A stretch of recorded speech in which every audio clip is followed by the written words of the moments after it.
Yes, I'm recording. I have some mixed feelings about recording us now because sometimes your girl's a little busted rolling in here. Now there's pressure. Well, we could always I'm just roll in here with a full beat on my face. we can throw a full blown to wear silly, a gown. silly filter. While yeah. where our cheeks are all rosy and I have a I like chiseled the jaw. one. Can you make my face look like a potato? Because that's how I feel. Sure. 99% Whatever of the you time. want. You could be potato girl. I want to be just the floating potato with eyes.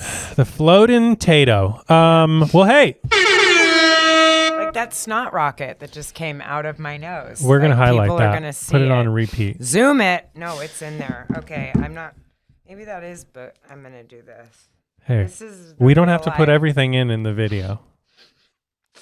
Yeah, it's in there. You know Hey. what? Cyclists, we know our bugs. This is real shit right here. I know. You're getting the real. It is. Well, welcome back, Aaron. Thank you. I told you briefly before we started recording that I recorded How? a full episode about Wild West because I know we had been wanting to talk about it, but I couldn't wait any longer, and I also knew I was going to ramble on for You days. frickin' blew your load. I blew my Blew load it. all over the episode, and so that's what happened. So you did a pre. You preed. I did it. I preed, and you weren't here for it. So,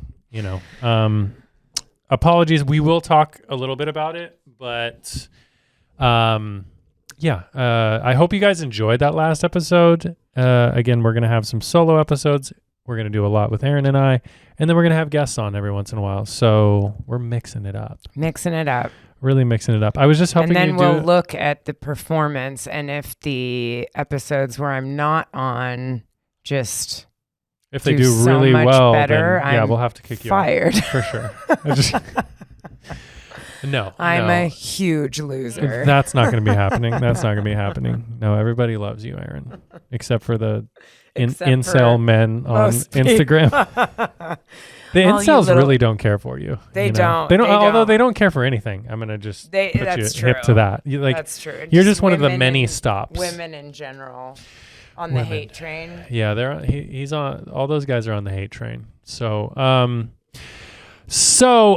just helped you a little bit with printing some tax Thank documents. you. So Thank you. that was exciting. Struggling with That was. We're gonna have to scrap this whole. I'm sorry, This I'm is scrapping sorry. this whole episode. I'm having a situation. All right, I'm back. Tell me. You're okay. Okay, so yeah, I just printed out my taxes. We did some fun tax stuff because I know you guys love tax talk. It's June. It's way past the tax I am due tardy date. for the party. And we just printed some documents out because you didn't have a necessary printer.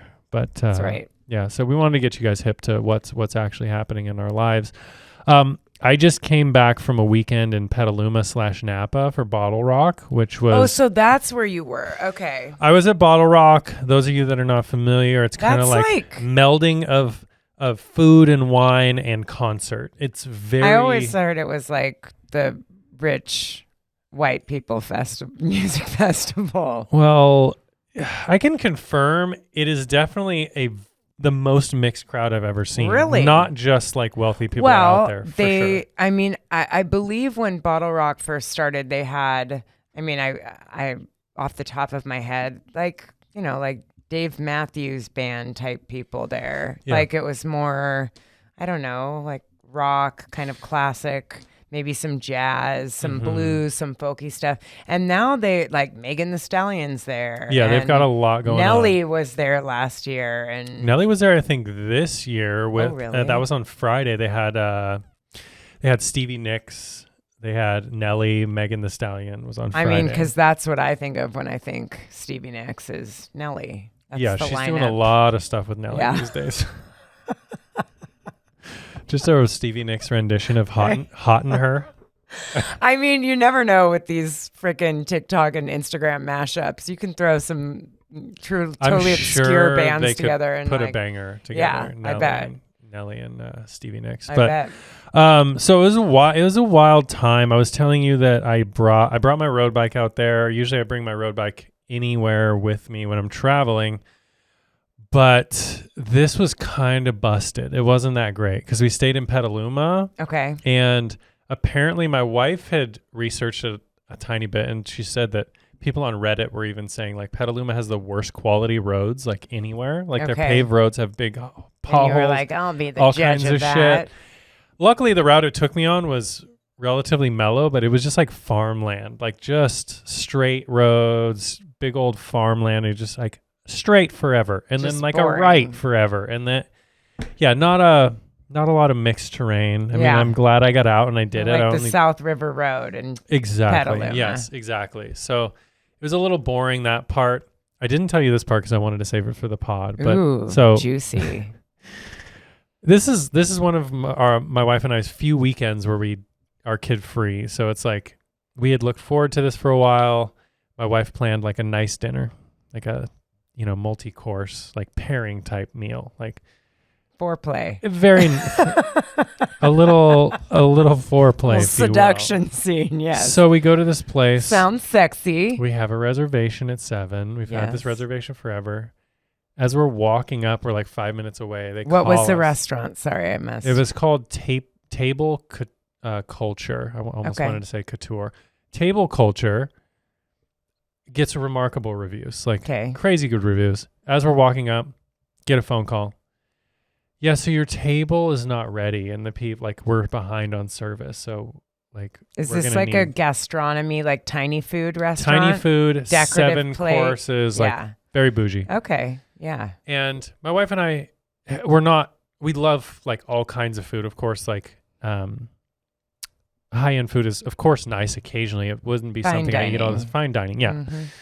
And so it had been a long time, and most of our fine dining was in Europe, where like they just don't fucking miss. In like if Yeah. you go to France or if you go to Spain, they don't fucking miss. They never fuck up. They have restaurants with like 6 tables, and like you're their whole focus, So we've had a lot of good fine dining experiences, predominantly in Europe and stuff like that. But this started off on a bad foot. They're like, your table isn't going to be ready for like another 20, 30 minutes.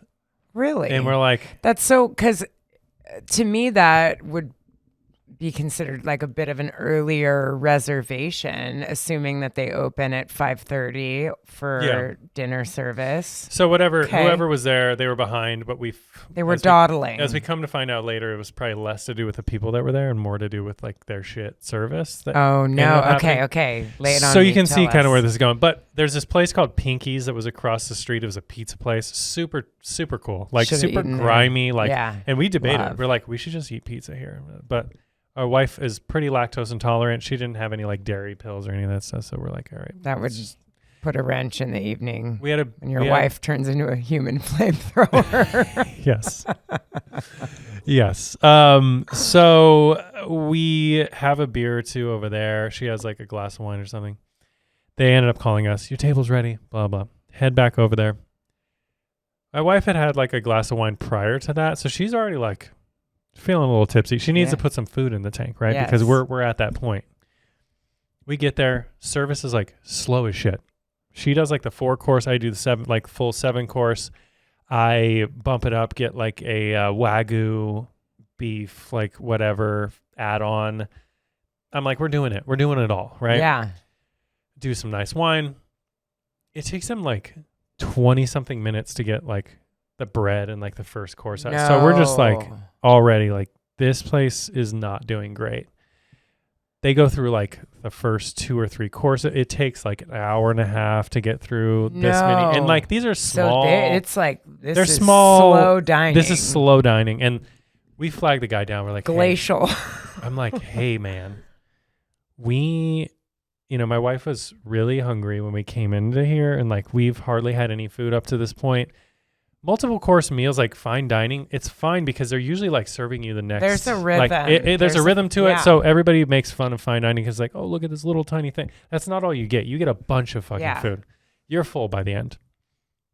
They just took fucking forever in between each dish. So we're just like getting progressively more Like and more I've irritated. already digested my last plate, Exactly. and I have to take it down. Yes. Like that's how long Basically. this is taking. And then so then I flagged this guy down. He's like, no, we're going to get these next plates out. Like everything's going to be good, blah, blah, blah. Reassures us. We're like, okay, we'll give Quick this another. question. Was it packed in the restaurant? All the tables were full, but it's like all those are reservations. And the people that by the time we got in there were still there during our whole meal. So like people weren't leaving either, but I think it was only like an 8 or 10 table place. It was pretty small. Whoa. Okay. Keep going. And I'm so riveted. we get through that. He says, no, we're going to get your next few courses out. Don't worry about it. We're making him kind of nervous because like we're trying to pay for like whatever we've had to eat. And we want to you leave. wanted it back. Like, we were that's like, what you wanted. yeah, because they're like, this is bounce. dangerous. And like, we need to fucking eat some Like, we're going to food. go to Pinky's. We're going to go to Pinky's across the street and get myself some za, you know? Yeah. So that was, that's what we were going to do. He reassures us, well, we're going to be on track, blah, blah, blah. We'll get you these next 2 courses out, which was like a pasta dish and then like a fish, dish. He gets those 2 out. It takes another like 45 minutes. Like it's just like a fucking mess. He brings this. This was the straw that broke the camel's back. 45 minutes after you got the next dish. Yeah. So he brings us it's out this 10 o'clock. fish, this little strip of fish, white fish, blah, blah, blah. Smells like fishy, like not fresh. We're close to the Bay Area. Like it should be the freshest You fish. should Of course. pick that shit out of the ocean. We cut into, and that's like, my wife does not do like stinky fish of any sort. So like we take a bite of that. It's just like dog shit. It was just like, it's not good fish. The whole thing was so underwhelming. Flag him down again. And like, hey dude, we're going to leave. Like I will pay for whatever, but we're going to take off. Like, and the guy was super understanding, luckily. And you could tell usually they kill it at dinner usually. And I'm sure the reviews reflect that.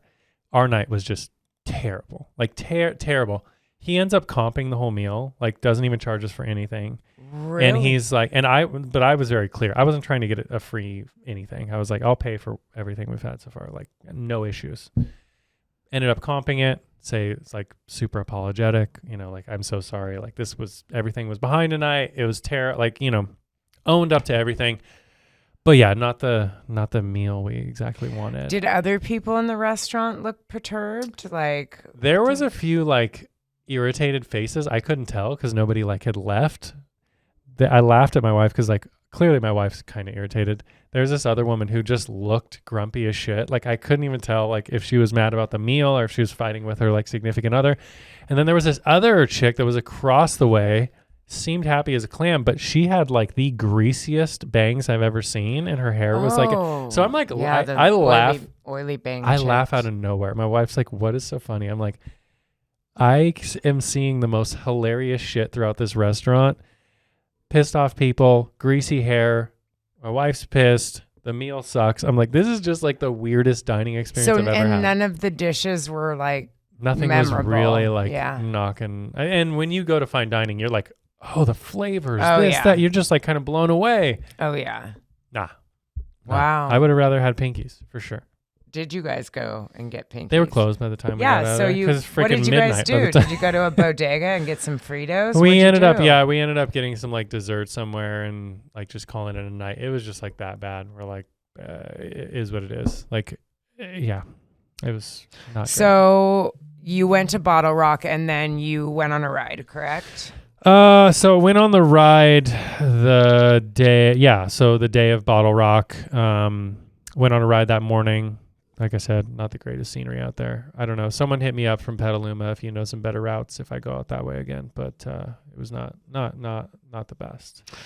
Okay. Well, and then took a bunch of mushroom gummies and went and enjoyed some concert. Awesome. Yeah. Awesome. Who is the standout artist for you? Steven Sanchez. Do you know who that is? Like with a PH. He's like this 21-year-old kid. Apparently he's from El Dorado Hills. That is actually hilarious that you just said that, because my client, her winery that she owns with her husband, I did her hair the other day at my house and they were out there. I wish I would have known that you were going there because they would have hooked you guys up. They had their own VIP tent and everything. Yeah. Anyway, they're out there with their winery. Pouring. They had a tasting room set up. and then at the place where you could buy their wine, we were going through the list of who was the playlist, set list, guest list, lineup. Thank you. One of those. Sorry, I'm not cool. I was obviously a groupie, not a but I was like, who's Steven Sanchez? And we Googled him, and we're playing some of his music. So that's funny. That just rang a bell. Yeah, got it. He has this fucking soulful 50s vibe with he's kind of, we couldn't pin down what his genre was because he kind of had some of everything. He captivated this whole, we saw him on a smaller stage, which is like Jam Cellars, they had their own stage.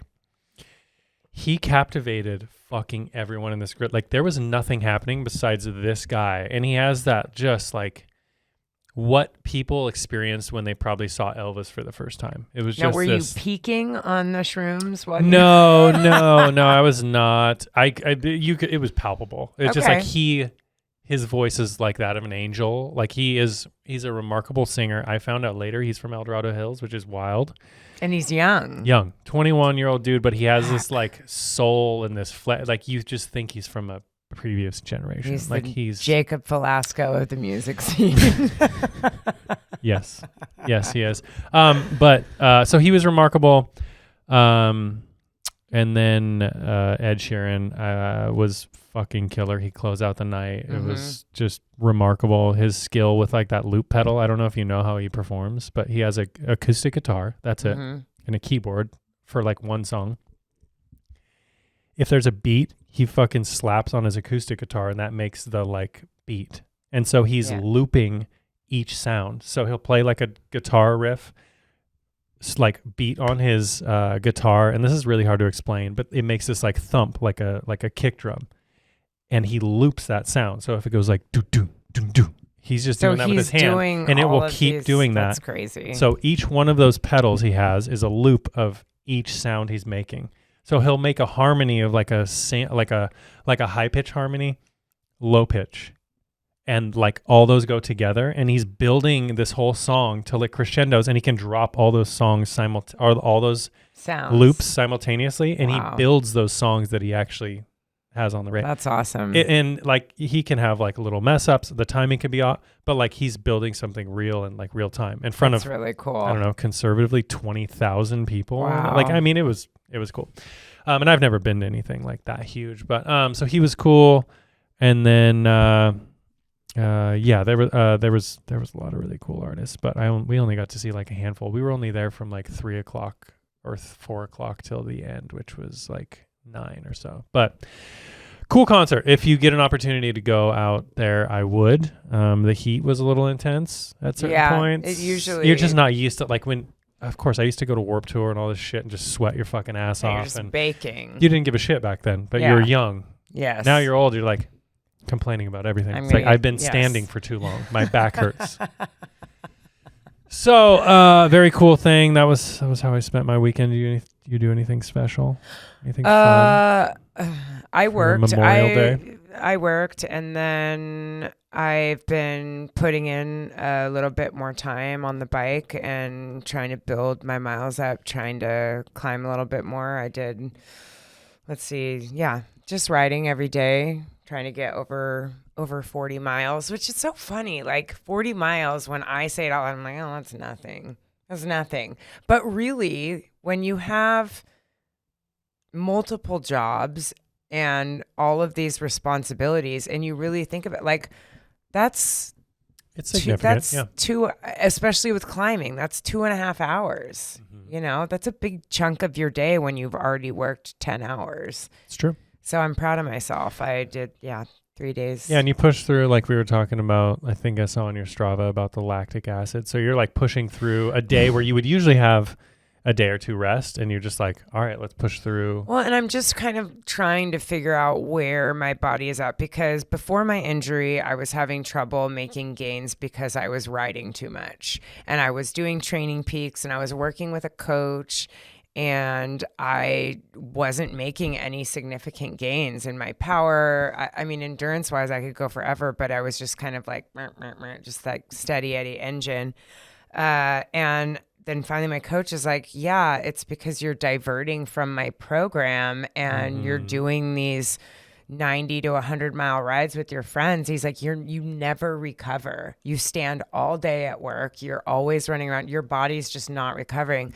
So I find that I'm battling a little bit with like, fuck, I have time to ride. I should ride and take advantage of that. But dude, do I listen to the body? My body is obviously tired after 3 days of riding and resistance training at my other job. So I'm just trying to figure out what where's that what balance? I should do. Yeah. I don't know what to do. Somebody tell me what to do.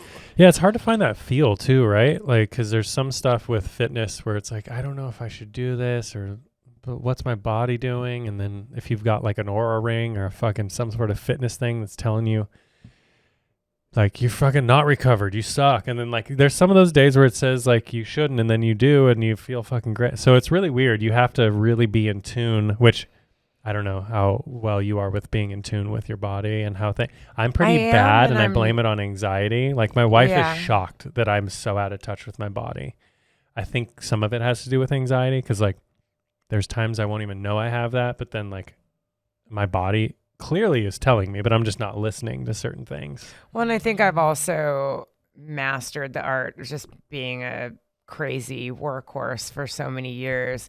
I can push through fatigue and pain and just keep going when my body's screaming at me. So it's kind of, you know, the opposite of what I'm used to. I'm used to kind of just pushing through. Although on the bike, it is, you know, we all have to push through moments of being uncomfortable and kind of willing yourself to continue. So yeah, I don't know. I'm just in that space, but it was astounding. So Sean and I rode on Saturday, and he was like, babe, like you're fucking crushing it. Like he's like, I'm like working. Yeah. Cause usually he's like, do, and I'm full gas, breathing out my butthole, like dying.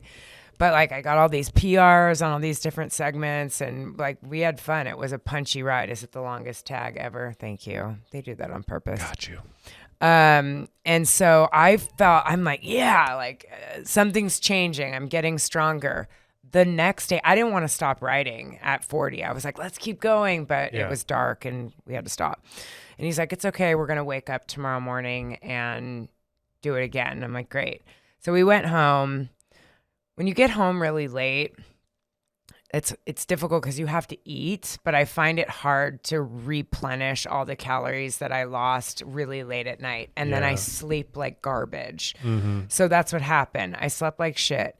The next day, I felt like I couldn't even push my pedals. I'm like, how did I go from feeling so good to feeling like absolute dog crap the next day? I felt awful. Did you look at any data? Like, did you actually? No. Because that's where, I mean, I'd be interested to see just like power, because you're riding with power meters and stuff, right? Yeah. Because it'd be interesting, like if you were really pushing it that hard, it's like you're not even burning the calories and stuff that you usually do. You're burning like such a higher amount. So to not replenish, it's super hard. But yeah, you gotta get home and like smash, you know, definitely some sort of like protein shake on top of like a bunch of food. I mean, that's so challenging. And also one thing that I was dealing with yesterday, it was really hot.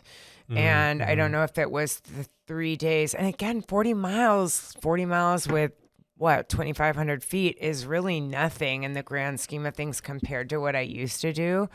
But as I'm building it back up, you know, it's taking a minute for my body to get used to like regular, bigger rides for me like that.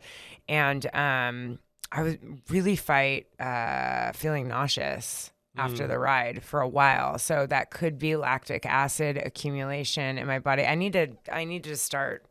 Well, especially when you start off with like, you were kind of on it it was 3 days, and I'm in a deficit if you already. had the 2 days after the day that you felt so good, that's just like a steady, like you can't, it's hard to pull yourself out of that when like the first day you felt so good. You have to like make up for that in such a huge way. You got to be like wolfing food down. And I didn't. Yeah. So that doesn't surprise me. Every single time we finished the ride, I couldn't. Sean was like, you got to eat more than that. And I was like, I can't. Like, I can't put it down. And it's like eating during the ride. I just need to train my gut a little bit better. Yeah. Like, that you're seems eating like a big deal. Oreos. Yeah. All that. Yeah. all Because that there's no garbage way, food. like, and that kind of leeway, like, leads into, like, what happened with me with Wild West is, like, I still. Yeah, we got to get into Wild West. Let's Let's get into it. Come on, Wild West. Yeah. So I did a full in-depth. Take us to the beginning. Did a full in-depth. Saw your girl Lindsay out there at the beginning. Linked up with a couple friends, but didn't have anybody out there. I think we briefly talked about this. But We talked about it on the phone, though, right? Not on the pod. oh, maybe. Yeah. It's hard for me to remember all the conversations. We talked on the phone. Yeah, so I talked about this in the pod, but like Jeremy Pond was out there, friend of mine. He's on the data-driven cycling team. Okay. He's a cool cat. Know him. Didn't have any teammates out there. Everybody kind of bailed on it because last year I think it kicked everybody's teeth in, and there was some rain. It was a nightmare last year. Couldn't even imagine doing that event in the rain. But was really stoked. I mean, came into that event with such good energy. I was super amped, felt super ready for it. It was just like, let's fucking Did you drive do in the this. night before? And No, stay I at drove Oh, that's in right. the morning you were of. That's right. So it was a That's hike for sure. Crazy.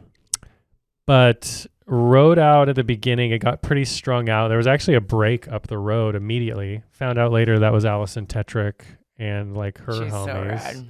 She's super cool. She She's ended a up being masher. someone that like I made friends with that day. She was super chatty and just fun. Like she's a chatty person in general, Mm-hmm. but she was funny. She was really funny. Like Mhm. I was surprised. I was like, man, this chick is absolutely hilarious. Like she Mhm. was a good time. But anyway, rode with her out there. There was a lead group. There was probably only like 15 or 20 of us. Jeremy, my buddy, was on the front just fucking drilling it forever. I'm like, this guy is. Lindsay, I spoke to Lindsay. She called me on her way home because that's our tradition. She always calls me before and after her races, and like we talk about it. Yeah. And she was saying it was a way punchier start this year than typical. She was like, people were just full gassing, like on the road leading up to the gravel. She's like, 15 miles in, my average power was like 290. Yeah. It was like, She's and that was like in the draft. and arguably like, is that the way to go? Or I feel mean, like a lot of people would just burn all their matches right in the beginning, just trying to stay. I luckily caught myself. I was like, this is higher than I want to be at for a 100-mile day. I eventually, like, there was probably 5 or 8 dudes in the front lead group that ended up taking off, and I was like, fine with that. I'm like, this is a 100-mile day. Like, we're in it. So there's like a second group. Allison was in there. This guy that she was riding with, I can't remember his name. He was super nice too. There was like a handful of us, probably like 5 or 6 in like a chase group, and we just stuck together. We're keeping like a decent pace. And then, I mean, about what would you say was your average once you hit the gravel? I mean, then I kind of chilled around like anywhere from like 230 to 250, 260 Okay. watts, somewhere in there, because I knew that was sustainable. I was like, if I can, I honestly thought that throughout the day I could probably keep, once we get into the details of what happened later, it was a little more difficult, but I could keep myself in that like 250 roughly ballpark Okay. for most of the day Yes. if I fueled myself I'm gonna right. look up your Strava as you're telling this story. Okay, keep going. So, kept cruising. Things were going good. I was having a great time. Bike was dialed. Felt really good about like the tire choice I had. Felt good about the tire pressure. Everything was hunky dory. Even my group started like splitting off. So like Allison and all them, we were all going at different paces. It was fine. It kind of blew up from there. Okay. And Then you hadn't really gotten to any of the beefier climbs yet. no, then we got to the hammer segment, Yeah. and that gets pretty steep Yep. and chunky and interesting. So once we got to that hammer segment, it kind of gets to the top after you're climbing for a while and it plateaus. Okay.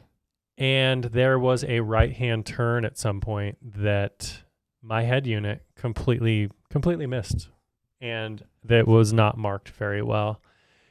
That was about 37 miles in, ended up going down this crazy 20% grade, Right. and Allison was down there as well. And Right. by the time I noticed her, there was a kind of this off camber in which I ended up low siding, scraped the shit out of my arm, my knee, bent my derailleur, was bleeding, smacked the front of my head, Oh my ruined God. my casque helmet, and got a minor concussion. Oh my God. The effects did not take place until way later in the day. Really? Once I had finished. So Hey, you got a trophy. I got some sort of trophy. You did. Look You at got that. 6th on Ridge Road Gravel Sector 1. Look at that. Titties. Do we have? Okay, we yeah, I probably wanted to have look at power your. data. All right, let's see. Let's go ahead and. Which is gonna be way let's lower break it for down. the Break it entire down. Break day. it down. Okay, here we go. Let's see. Oh, you got a couple trophies, Keekers. Look, 9.2, 27 or 20 miles an hour, 276 watts. Waiting for Ricky. Yeah, you look like. I mean, you were laying it down. We're cruising. So anyway, gnarly crash. Allison passes me as she's going up. She's like, I don't think we were supposed to go this way. Oh, but it's no. so steep. So you hadn't crashed yet, or you I had crashed by the time, like I Did crashed. she ask if you were okay? Yes, she did. Yeah. She checked and made sure I was okay. Kept going up the hill. I was like, I'm fine, blah, blah. I was touching my face because I thought that I was bleeding. Oh no. Okay. I hit my head that hard. And I was Oh, like, something's, man. I like probably fucked up my face. Whoa. That didn't end up being the case. It was all good. I mean, relatively all good because I wasn't bleeding. But anyways, pulled myself out of that, kept going the rest of the way. Long story that I went over in the last episode, but it was fucking grueling. It was the hardest day I've ever had on a bike. Uh-huh. I did not have my largest sprocket on the rear, so I didn't have my climbing gear. So I had to go in my second lowest gear to go up climbs. So that ended up being real fucking hard all day. Fueled right though. Had like the Morton drink mix in my pack. I had like 3 of those, the caffeinated ones. Had like 10 gels that I brought with me, 9 or 10 gels. The aid stations, and this is something I talked about when I did the episode by myself. That event is rife for some sort of lawsuit to happen.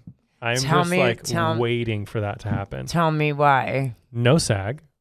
Yes, true. If you were to break something or they do send I think they do sweeps. Maybe Rare. a couple times with Rare. the truck. Yeah. rare.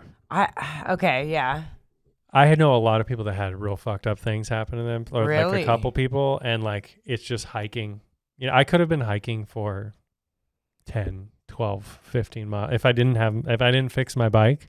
There were people that were coming up and like maybe could have helped me, but like by the time I had hiked back up, it was 45 minutes for me to hike up this fucking thing that I made the wrong turn. 45 minutes to an hour probably. And then I ended up hiking another couple, like a mile or so. Whoa. Yeah. So, but I mean, then the aid stations were like, you know, not super well equipped. Like if you had some sort of mechanic, they weren't going to be able to help you there either. No. It was an adventure. It's an adventure ride. Yeah. It is a bring all the shit you can to fix your stuff kind of Yeah. day. It was just hard. I had It's so many very points in the hard. day. I double cramped in my legs from mile 50 till the end. Oh, man. And was just monitoring cramps the entire time. And it was mentally it was the hardest thing I've ever done in my entire life on a bike.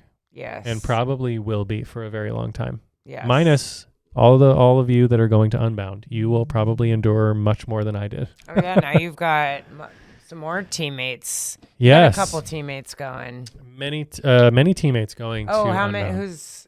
Who's all I going? think Cody's going to go. Rad. I'm not sure if Nick is going to go. We have Vinny. Ray is going to be there. And then Scott.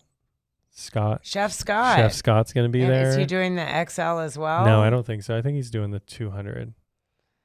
So there's Wow. the 200 and 350, right? I think that's Yeah. the XL. Vinny's doing the XL. Crazy. Vinny, you're fucking crazy for doing 350 miles. I mean, and Man. it's maybe going to rain. Dude, I don't know. Kudos to you. Hats off to you. I don't want to do 2 miles in the rain. No, it ain't. And it's going to be thick mud. No, it's rain. peanut butter. It's peanut butter mud. I mean, it's notorious. It I've will watched so fucking many documentaries. destroy all your shit. No, you're gonna take a grenade and throw it on your bike. Actually, I was watching Tyler, vegan cyclist, the other day, and his kind of breakdown in his video of doing. I think it was his third time doing the XL, And that was he the had year it two rained the day before. DNFs, or he had multiple. He's had multiple DNFs on that before. Yeah. But basically, what he was saying is, he's like, listen,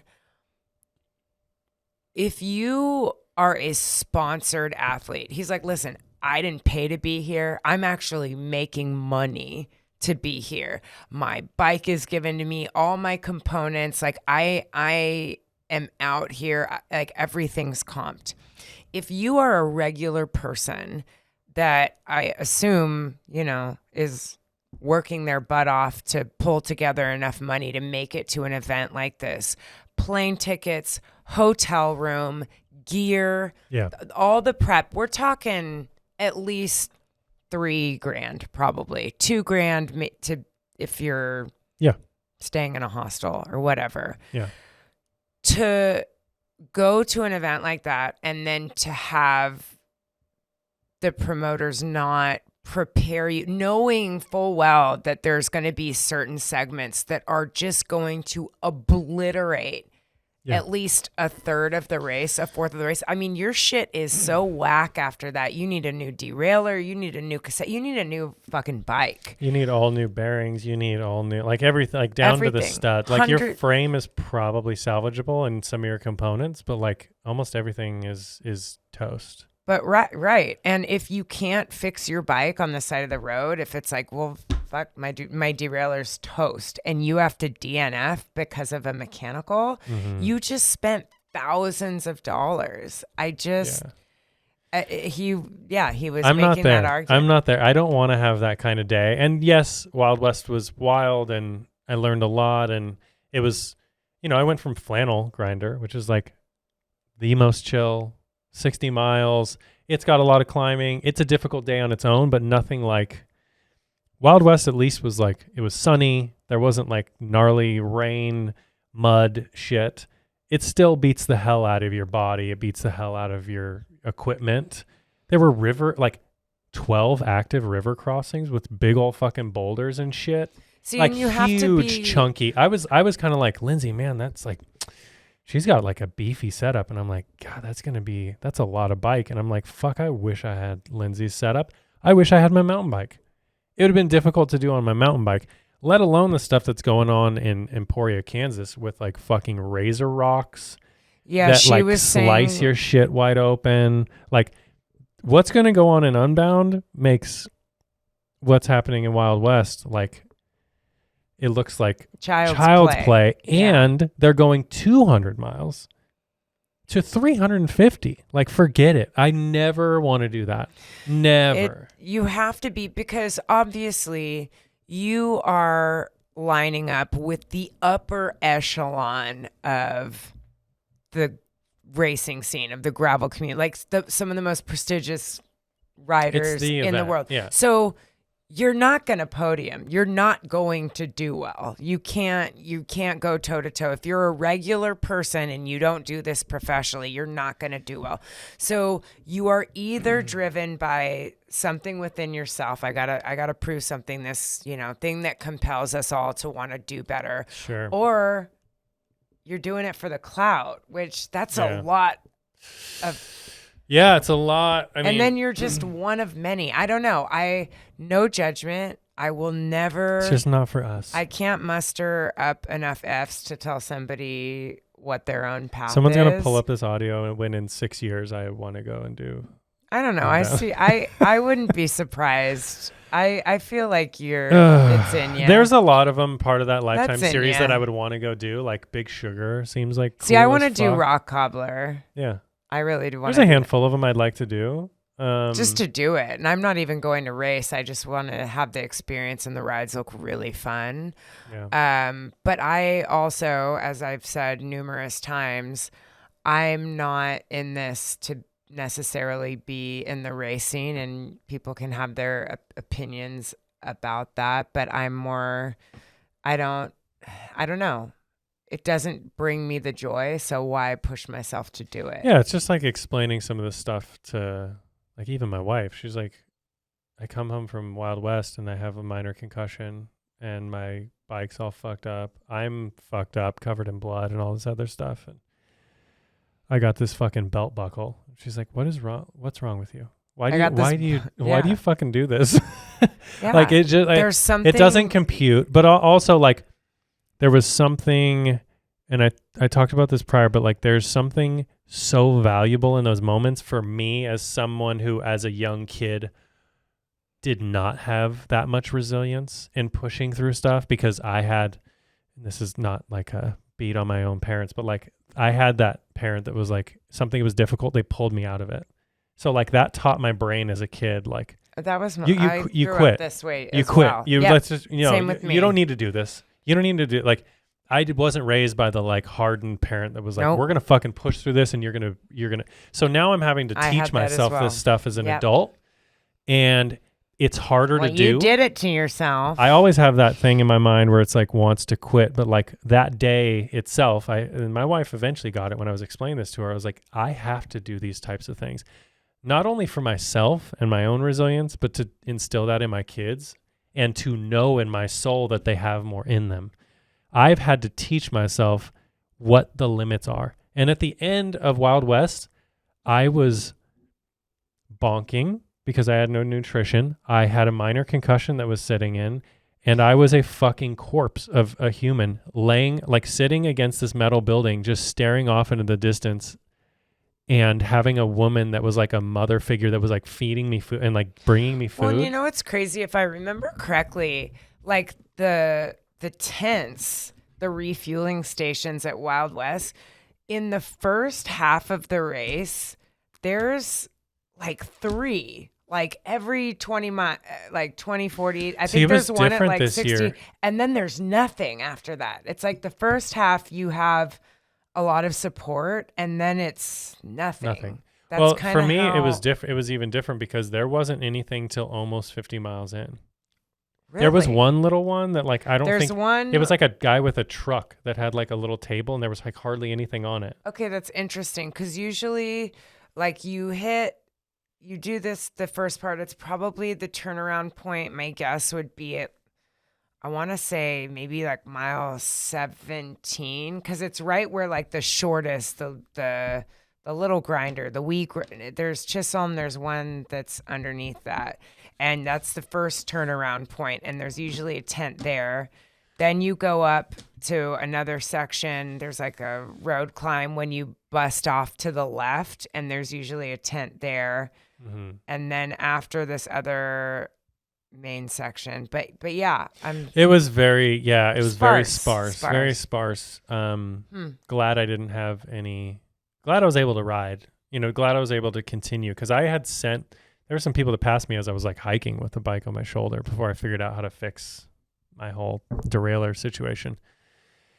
And what was wrong? It had basically it bent in, and to the point to where like if I shifted to that biggest ring, it would shoot right over the very inside. And like that's what had happened when I fell. It was over completely, and I couldn't like get it out. I couldn't like, and I was shifting, and it was making this like it was like not shifting well.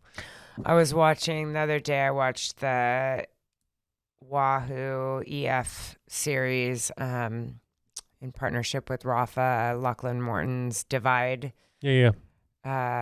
documentary. I've seen it before. I just sometimes when I'm feeling down, I love watching his stuff, and I find it really inspiring. Like he also, he competes against himself. He takes on these epic rides, and just everything that he has to say like really resonates with me. But then he also competes obviously on the pro circuit. Oh, he's the best. Lachlan, we want you on the pod. He is local. He's not very far from us, so we're gonna we will get Lachlan on here. He'd be so much fun to talk to. Agreed. Because he's had some very good. Is that article that just came out? I think it was like in Bicycling Magazine or one of those like big publications that he was talking about the mindset that he has now. It's not solely based on competition. That's not where he gets his value. And it was about having that healthy balance and just completely getting rid of that old mindset of being so hyper competitive. And you can tell, like, he's just a happy fucking dude who just wants to do cool shit. Yeah. And they've done some very cool content, which I know he's part of, and he creates the vibe, but he's had some very cool media team and people around him to create and these his brother things. does a lot of, I think from what I can see, it looks like his brother is doing a lot of those movies. Just super inspiring and like such a good attitude. Yeah.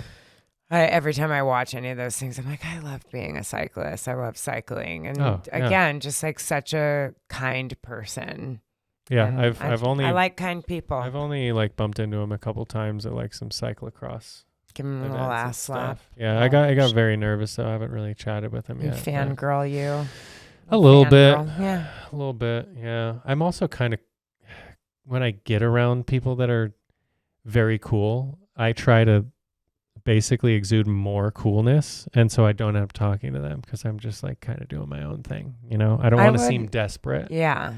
It's like the opposite of... You don't want to run up and be like, oh my God, can you sign my bibs? I have a podcast, and I was hoping that you would join us. I mean, I would just... You want me to shoot a message? No, I really wanted to just come up naturally. I may send him a DM. Because slide into it. Just go slide right in. Yep. And so we'll have him on. We do have a very fucking cool guest that I'm super excited to. We do. Here. And I'm not going to tell you. I'm not going to tell you. We're pulling some sweet trim. Big names. We're pulling some trim. Some big names. Michael Jordan will be on the show, everybody. I love how all our references are either like Michael Jordan or Miley Cyrus. That have nothing to do with Michael cycling. Jordan and Miley Cyrus are coming on together. Yes. Yes, and they're going to do a live song. And we're going to talk about cycling. So you guys ride bikes at all? Like, what's your history?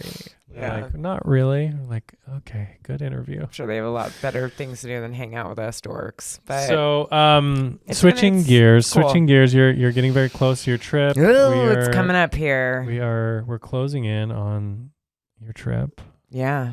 And I'm still very jealous. I'm excited. It's gonna be a challenge. I have no idea what to expect, but I'm just really stoked that I get to go and have this experience, and I am open.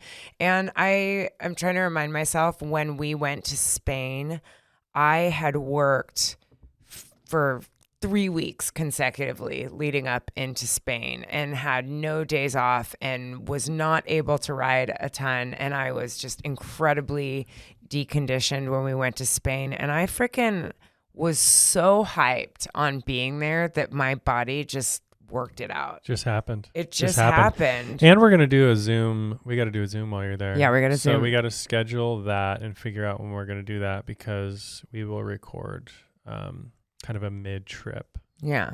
And I'm meeting, I know a few of the people that should be at the summit that I'm going to, that I'm going to meet with. I'm picking Alina Clipton and Free up at I should figure out where I'm picking her up, but I'm picking her up at the train station. It starts with a B.